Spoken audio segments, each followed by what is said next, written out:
আমরা বিএনপিকেও ফরমালি জানিয়েছি যে আন্দোলনের ল্যাক অফ স্ট্র্যাটেজি ছিল, কমিউনিকেশন গ্যাপ ছিল, যে কারণে যে মাত্রা আমরা প্রত্যাশা করেছিলাম বা যে ধরনের অ্যাকশন নেওয়া উচিত ছিল জনগণের দিক থেকে সেটা হয়নি।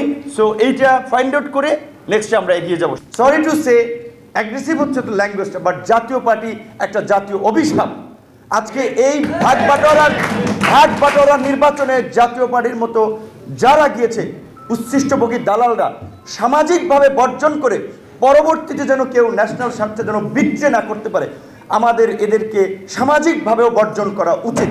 ৭২ জন সংসদে যাচ্ছেন, বিলো 20% ভোটার সাপোর্ট।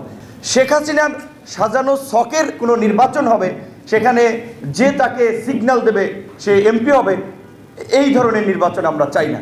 আমি কোনো একজন ইন্ডিয়ান লোককে বলেছিলাম যে why you are backing this unpopular authoritarian government, যে তোমরা দেখতেছো most of the people are against this government and how the anti Indian sentiment rises in the country. You saw in anti Modi protest, তুমি দেখেছো। So why you are backing this government, why you are not saying like western community স্পষ্টভাবে তারা বলছে যে we want a free fair participatory credible election.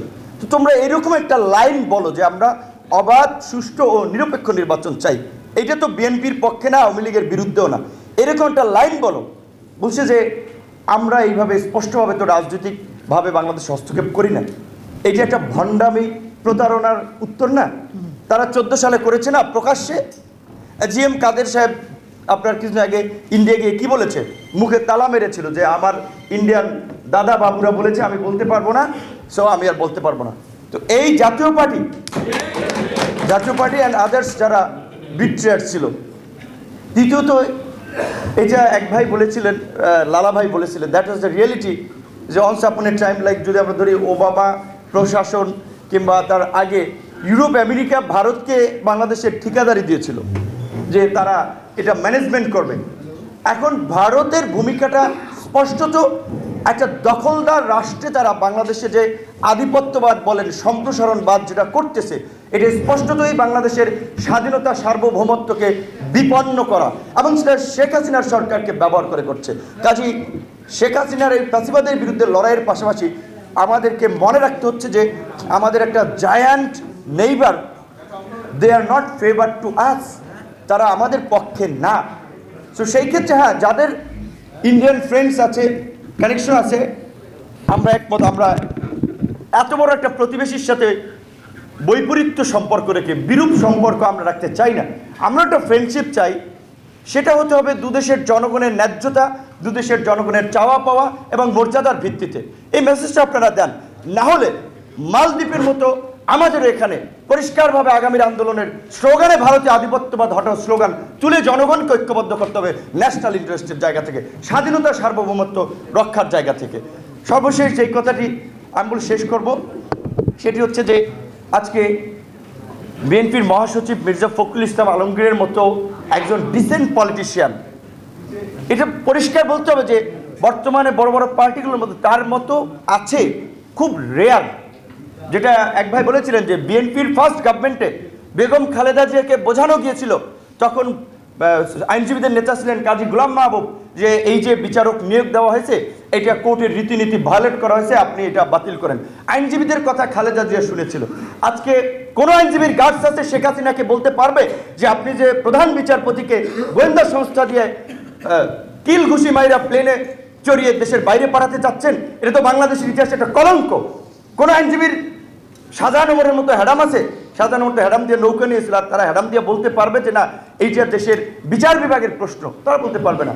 আমাদের সাংবাদিকরা দেখেছেন না, সাগর রুনি হত্যা নিয়ে প্রতিবাদ করেছিল, অনেকে প্লট পেয়েছে, সুবিধা পেয়েছে, চুপ করে গিয়েছে।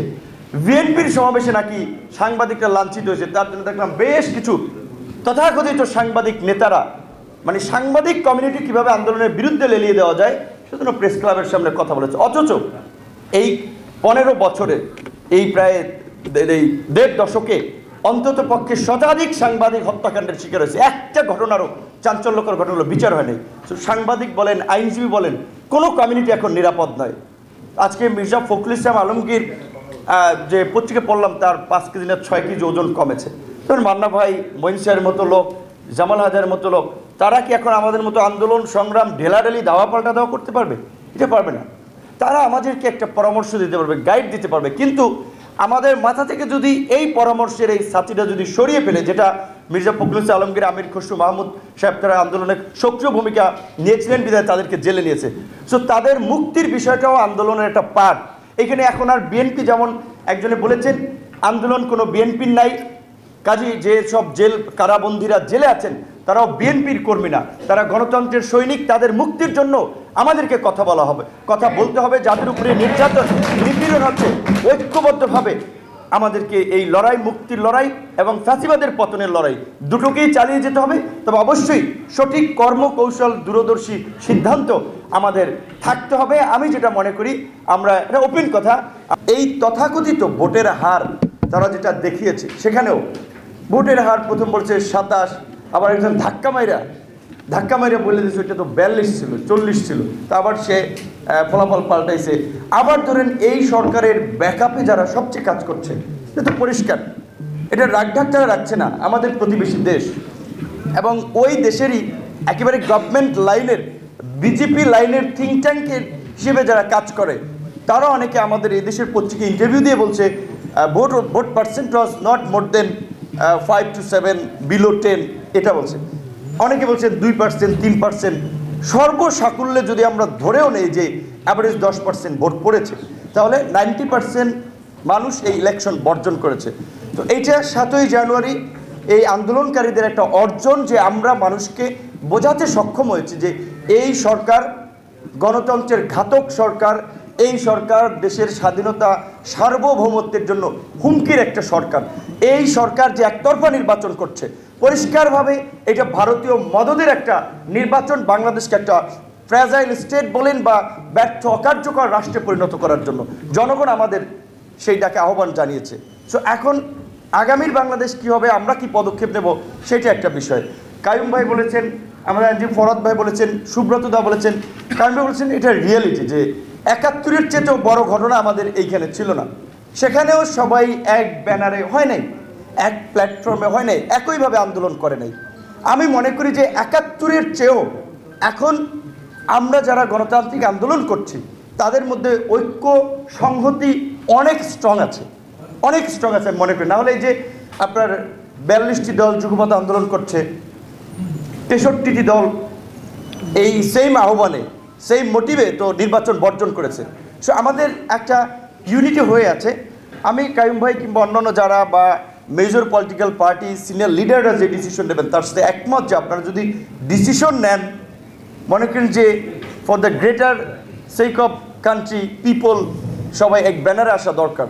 সেটা আমার পার্টির জায়গা থেকে আমরা আলোচনা করে দেখছি যে বৃহত্তর স্বার্থে মানুষের দ্বিমত নেই। আবার যদি কেউ মনে করে যুগপৎ আন্দোলন চালানো দরকার, যে কোনো কারণে এক ব্যানারে আসাটা বর্তমান প্রেক্ষাপটে আন্দোলনের ওই মাত্রায়, যে মাত্রায় আমরা একটা গণ অভ্যুত্থান ঘটাতে যাচ্ছি, সেটাও অনেকাংশে আপনার প্রতিবন্ধকতাও হতে পারে। কারণ আমাদের মধ্যে আছে, এটা স্বীকার করতে হবে। একজনকে প্রোগ্রামে ডাকলে কারে কোথায় বসতে দিবেন, কার ফেস এই ছবির ব্যানারে আছে কি না, এটা রিয়েলিটি অনেকের মধ্যে, এটা তো আলোচনা আছে। সো এটা আমরা ইগনোর করতে পারবো না।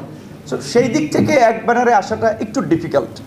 তো তারপরে আমি বলবো যে অন্তত এক ব্যানারে না হলেও একটা দাবি তো আমাদের পরিষ্কার, যে আমরা এই ডামি নির্বাচন, dummy voter, dummy line, dummy পর্যবেক্ষণ, ডামি সংসদ, এই ডামি সংসদের বিলুপ্তি চাই, বাতিল চাই এবং নিরপেক্ষ সরকারের অধীনে একটা নির্বাচন চাই, যে নির্বাচনে জনগণ ভোট দিতে পারবে, আমরা প্রতিনিধিত্ব করতে পারবো।